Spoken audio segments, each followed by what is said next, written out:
I was born in a small village. I was still a child when we were raided by soldiers. Foreign soldiers. Torn from my elders, I was made to speak their language. With each new post, my masters changed, along with the words they made me speak. Words are peculiar. With each change, I changed too. My thought. Metal Gear Solid 5 has to be one of my personal quintessential examples of a story that fails to deliver in core premise, distinguishable character moments, and plot structure principles, while offering some of the finest examples of atmosphere, player character immersion, and, for the lack of a better word, vibes than any other game I've come across. It's heavily documented that the development of MGS5 was plagued with controversy after controversy, including the recasting of Snake, various leaks revealing cut content, the game's 2-hour prologue being sold separately prior to release, and a major fallout between developer Konami and director Hideo Kojima, leading to the final product being released in an arguably unfinished state. This topic has been widely discussed across the internet since the game's release in 2015, with the fidelity of the gameplay being praised as the best in the series and a hallmark of the stealth action genre, but the story getting no such love, being considered a disappointment due to a departure from the infamously exposition-heavy cutscenes from past installments, and a late-game twist that revealed we weren't playing who we thought we were, that initially alienated longtime fans of the franchise. All this coming from a series known for its cinematic qualities that historically reinvented the way we look at storytelling in video games. Today, I wanted to highlight the strengths of MGS5's narrative. Specifically, how the extensive catalogue of licensed music implemented enriches the characters and plot. Music is everywhere in The Phantom Pain, whether it be Quiet's gentle humming into your radio mic, or the dramatic vocals that play alongside the Phantom cigar animation. However, the emphasis on licensed music specifically can be traced back to the very opening moments of MGS5's prologue, Ground Zeroes. As the imprisoned Chico plays a tape given to him by Skullface, Here's to You by Ennio Morricone and Joan Baez plays over the game's opening credits. The song was originally written in commemoration of 2 Italian immigrants from the 1920s, who were given the death penalty for a crime they did not commit. Kojima clearly has a lot of love for this song and story, seeing as a cover of the track also appears in the series' 4th installment, and was initially intended for a much darker alternate ending, wherein Solid Snake and Otacon would have been executed for their war crimes. Whilst the lyrics in that context clearly reflect those two characters, and the song is used as a send-off to Big Boss in the official ending of Guns of the Patriots, in Ground Zeroes, the game's connection to the song can be interpreted in a number of ways. It could be serving as a tribute to Big Boss and MSF, the loss of Venom's identity after the helicopter crash, Chico and Paz's treatment in Camp Omega, or even be a precursor to Skullface's backstory given to us in the full game. While all these interpretations are as valid as one another, placing this song in the game's opening moments and leaving these questions unanswered creates a sense of ambiguity which leaves us pondering the thematic role of injustice and loss as a product of war throughout the entirety of the game. Metal Gear has always had strong anti-war messaging as the foundation of its narrative, and the oppressive atmosphere of this introduction is the perfect way to ease us into its darkest chapter.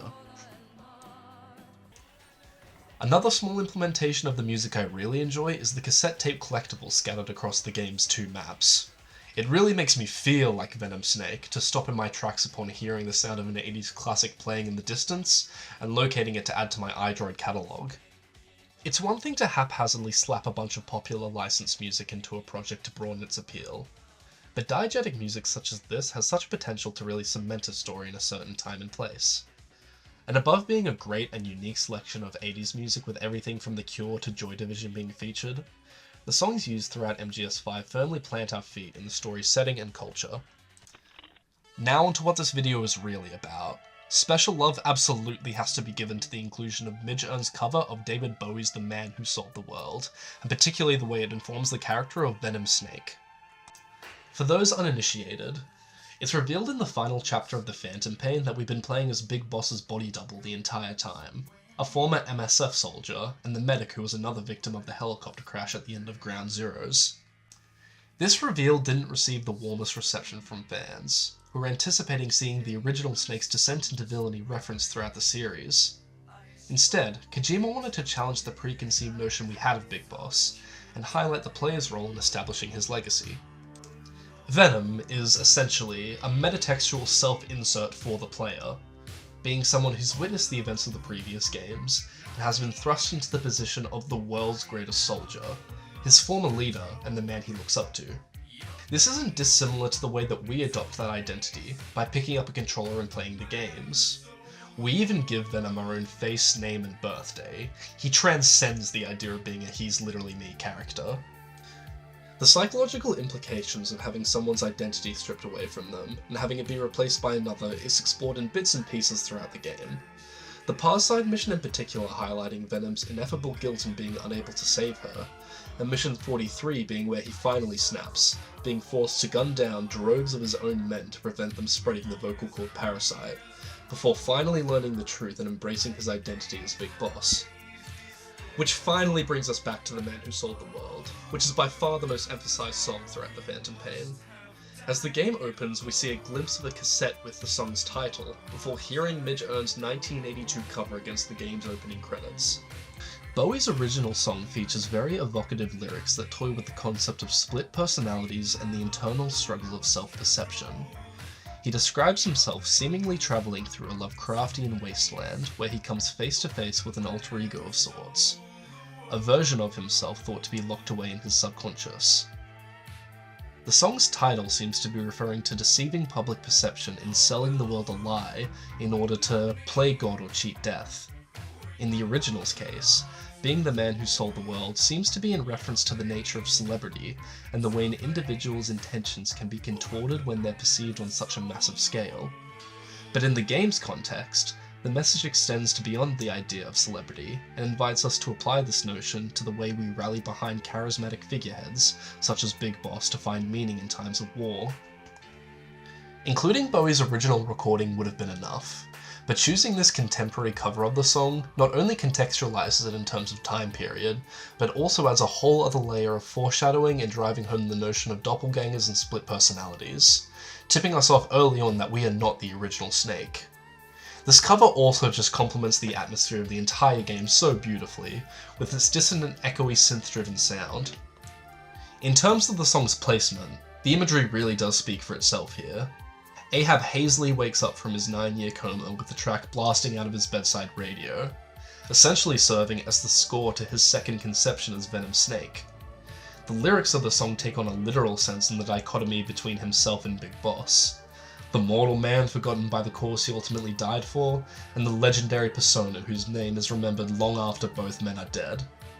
The significance of the song is also echoed at the very end of the game, being the title of the final mission, and the last scene we witness is of Venom receiving the aforementioned cassette tape, which we learn was sent to him from Big Boss. It's rare to come across a song featured in a text which is as thematically resonant with the story as The Man Who Sold the World is to Metal Gear Solid 5. The song's inclusion and emphasis makes us as players ponder the psychology of the central characters more so than the story itself ever does, and I find it to be a shining example of the way Kojima utilizes licensed music to reinforce his narratives. While MGS5 may not have been the fulfilling final chapter to the series that fans were hoping for, the concepts and themes that what little story there is tackles has always resonated with me. If there's one thing the Metal Gear franchise does best, it's utilizing the video game medium to uniquely tell its narrative. And while the Phantom Pain certainly would have benefited from having more time in the oven, in not giving the fans what they wanted out of the story, Kojima was able to pay tribute to them in a very thoughtful way, ingraining all of us in the legacy of Metal Gear. As the man himself says, I'm Big Boss, and you are too. No, he's the two of us together.